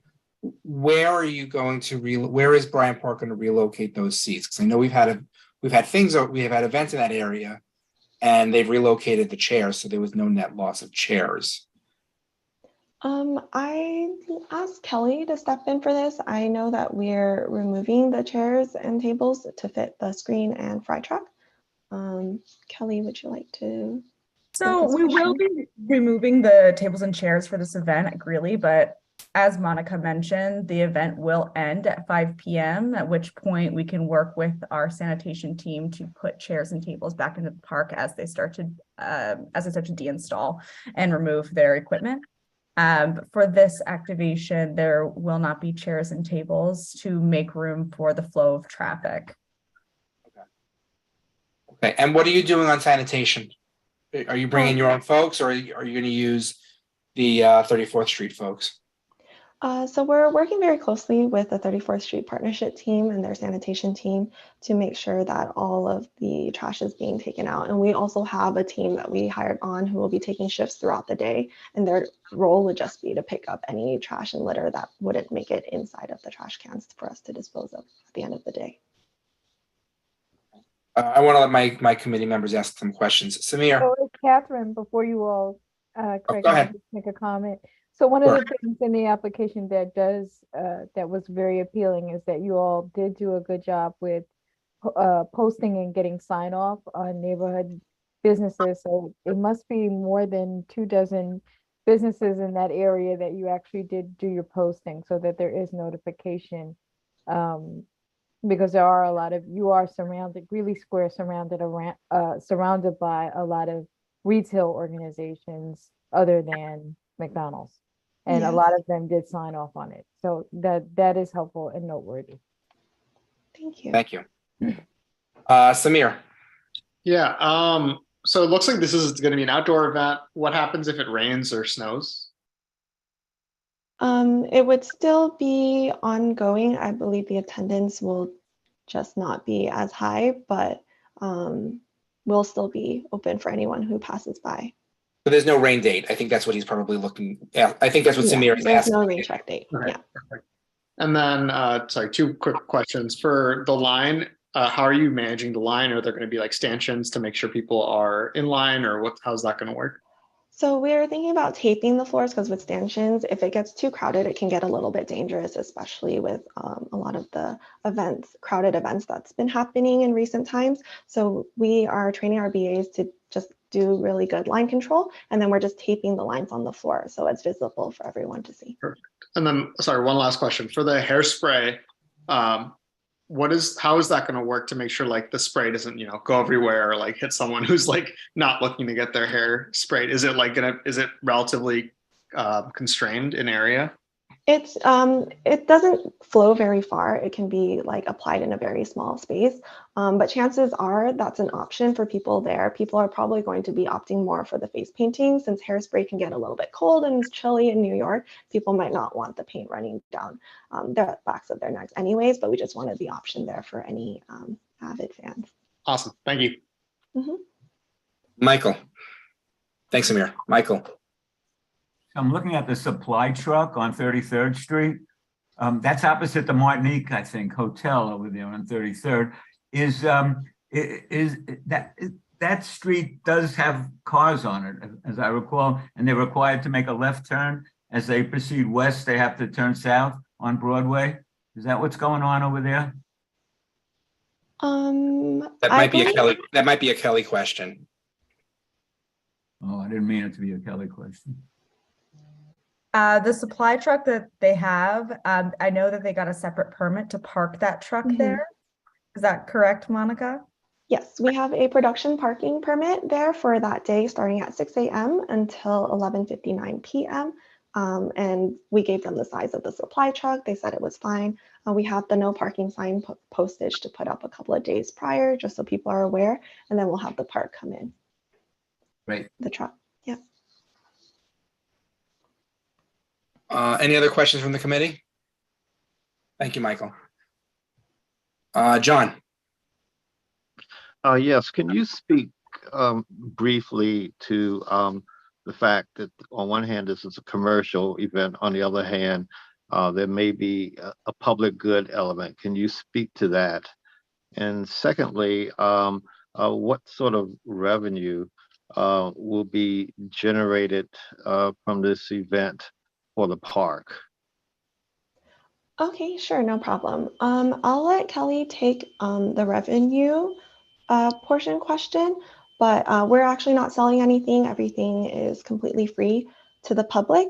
So we really just wanted a fun activity to advocate, like an activity for the community, and especially with like post-COVID restrictions, just have an event that gets the community together. They're able to go out and do things outside more per normal, and like these games are a fun way for like groups of friends and groups of community members and people, families, to just kind of get together. And in terms of the donation to the park, as is the case with all events in Greeley Square Park, all the brands are required to pay a site fee, which is what serves as the donation to the park. Okay, thank you. Just one question before we go to the members of the public to see if they have any questions. You have the morning session, the 10 o'clock session, and then you're going to do a repeat in the, I guess, the afternoon, what, 1 or 2 o'clock or something to that effect. Given that most people, I guess, would know the outcome, do you expect that many people in the afternoon? I mean, I'm almost wondering, is it worth it? Outside of closing the space, I mean, you're closing the space up to give McDonald's products out. I get that, but do you think that there are going to be a lot of people watching a repeated game in the afternoon? I'm not. I will admit I am not a soccer fan, so I don't know if people would actually watch. I'll defer to the other people on the committee who might be more of a fan of soccer. I'm not, but I'm just wondering: will people actually? Do you actually expect a lot of people in the afternoon that this is worth closing in the afternoon as well? So we're not actually closing the park, right? The park is still open to the public. Understood. For people to use. Understood. But there will definitely be less in the afternoon if people don't want to just watch it to know the outcome. But we know that a lot of people will be in Koreatown anyways, either celebrating or like mourning the loss of the game, since a Korean team is playing.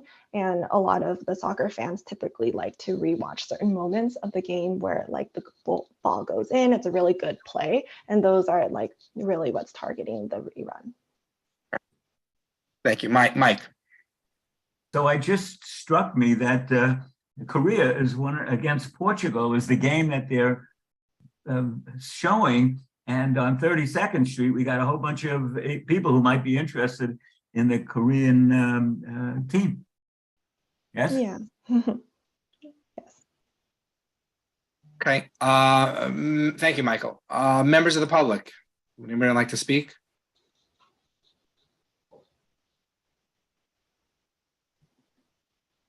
Okay. Bring it back to the committee for the business session. What are your thoughts?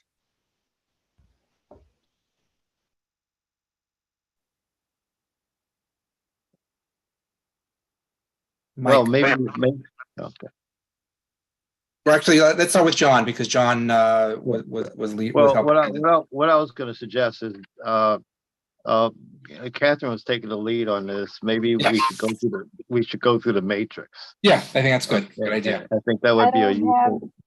the matrix in front of me, but I do have a comment or two. Like Michael was saying, I was just gonna say that the game is South Korea versus Portugal, and it does bring a global sense. I mean, a lot of us don't watch soccer, but it is one of the most popular sport around the world. So it brings a sense of cultural diversity to a part of 34th Street that's not always uplifted. So with that, if you want to go through the matrix, we can, but I don't think it's necessary. We're not taking a vote on this, right? We are not. However, if people have concerns, we will write a letter, and I want to know if people have concerns. Yeah. Let's just talk through it first, and we'll see if we need to do that. Samir. Yeah, I think this seems like a really good event. I'm glad that it's not super long, and that people will be able to come, and if they want to watch it, they can watch it. Otherwise, they can just keep going. And it sounds like the seating issue will be not too bad, just because it's during the middle of the day, and the seats will come back before it gets busy again. So that was my main concern, but because of the timing, I'm not too worried about it anymore. Aaron. Thank you, Samir. Aaron. So, as an event, I don't have an issue with this, but I do feel like it needs to be said that, we often, have challenges with the corporate responsibility of the agencies who are doing these events. And I do think it needs to be said about FIFA and the sort of the issues right now. And I don't know if there's going to be people who show up and protest this, but, we need to address having an event in New York, with a polarized event that has human rights challenges at the event that's taking place. So there's no downside to great soccer and these matches, but I think it is worth noting in our resolution that we have some, that we don't endorse that conduct, that FIFA has as an organization has some challenges right now, so I just wanted to put that out there. And I'm curious if any of the committee has any thoughts on that topic. Hey, Michael. So I'm just thinking of what we just had there a couple of weeks ago with that giant caterpillar that went all the way through that I took a picture of and I sent to everybody. Yep. This seems quite tame compared to that, and anything that supports the partnership, the 34th Street partnership, for. Thank you, Daniel. Yeah, I guess I would just second Aaron's comments and look, I mean, I like soccer. I'm excited for Brazil to win the cup, but that along with McDonald's, it's hard for me to see much public value in this, and just a lot of corporatism, including a lot of the assets we saw, which were just full of brands. It is, I guess, a short time period. So I imagine if it went through the matrix, it'd be overall fine. But if we're not putting it through the matrix, I just wanted to make that comment. John. Yeah, two things. First, we did a similar event to this a couple of months ago for NHL. So, there's we had a similar conversation about this. On one hand, it's very much a commercial event, but on the other hand, in a post-COVID, in an environment where we no longer have the COVID restrictions and we're trying to build community, I think that's a positive. But one thing maybe in a letter that you may want to consider, Craig, is the security and the reputational risk aspects of this event. I think it was a good point that there are potentially some political risks here, as well as historically there have been some issues associated with just soccer events in general. If one side is unhappy that they've lost, so maybe you could just emphasize to all the parties involved to be vigilant and to make sure that the appropriate authorities are aware that this event is taking place in case there are issues. Monica and Kelly, could you talk about security? Between the potential for controversy and also it's a big sporting event. People will have high emotions. I know you're not serving alcohol, but you never know who brings their own alcohol and does whatever they're going to do. So what is security going to be like that day? If you could just talk about that. As we're loading in, we'll have 5 security, 2 event security, and then 3 security just watching the truck before we open. And then as the event starts, there'll be an additional 3 private event security as well that will be there. So at any time, there is a minimum at least 5 active security personnel on site, just making sure that everything is running well. There's no any issues. They'll be watching everything, and the security is local to New York, and they're very familiar with the park in the area. They've done other security events for events as well, and they're very sure that they can handle any of the big crowds that may come out that day. And would that include potential protests?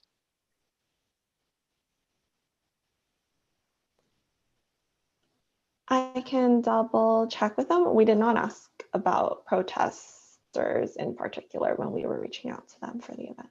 And are they liaising with the NYPD?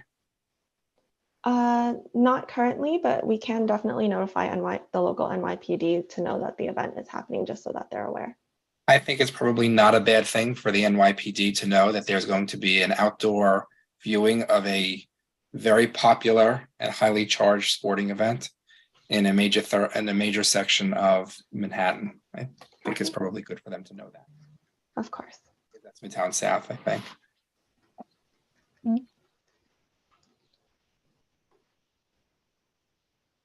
Any other comments or questions? Does anybody feel the need to go through the matrix? I think it sounds like we're all in agreement that this is okay. There were some issues which we'll note in the letter, but overall, this is okay. This is okay. Is that what I'm hearing from people?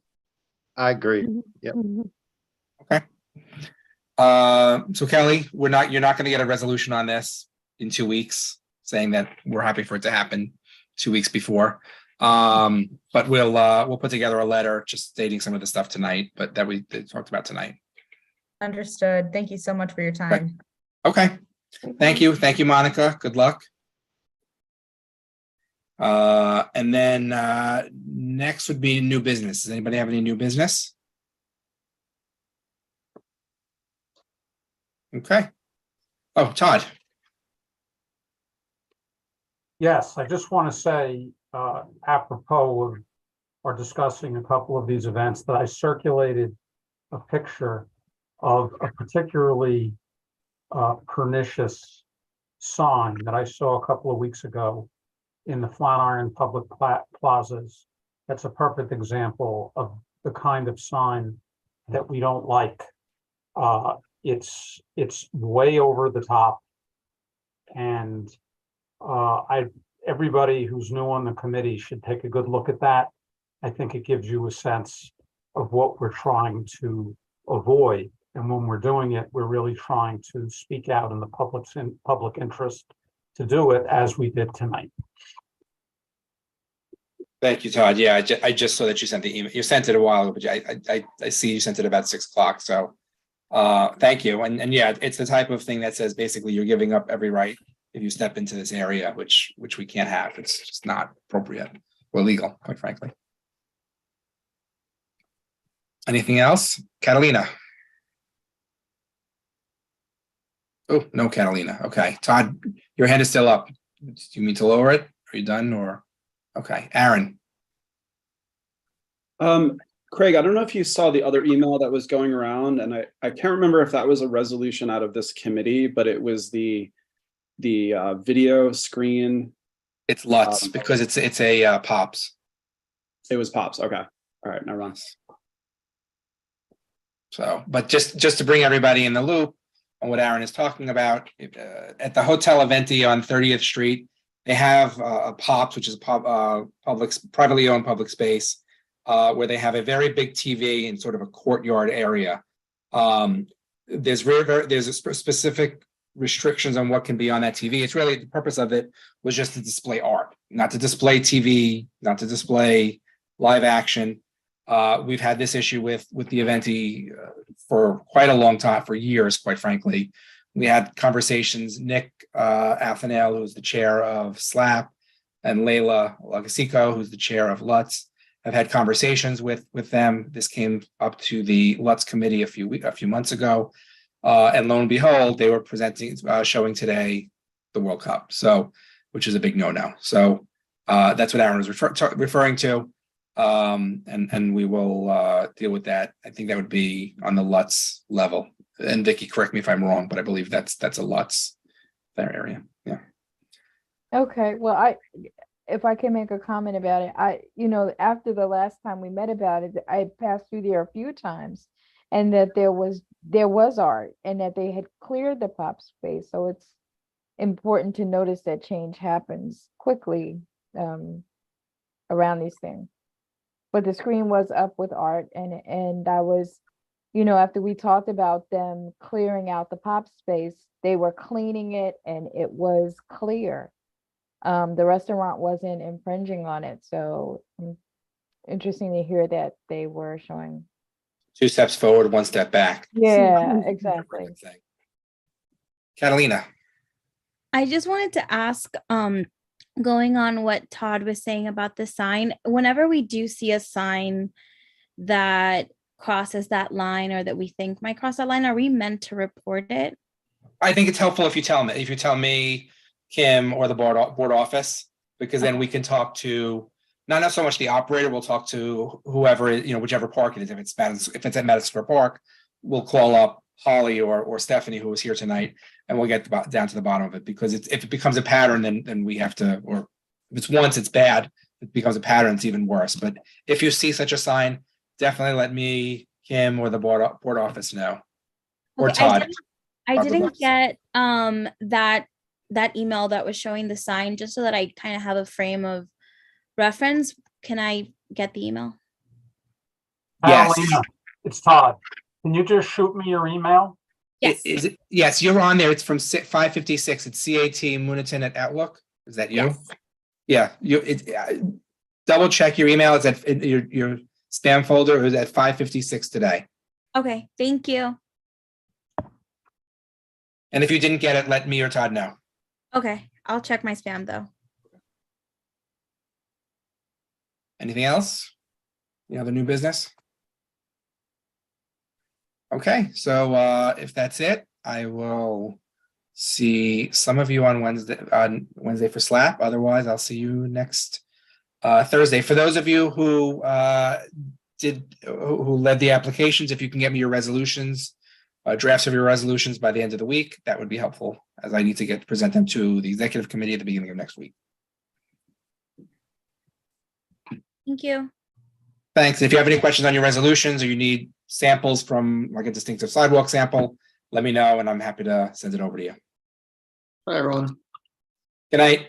Good night. Good night.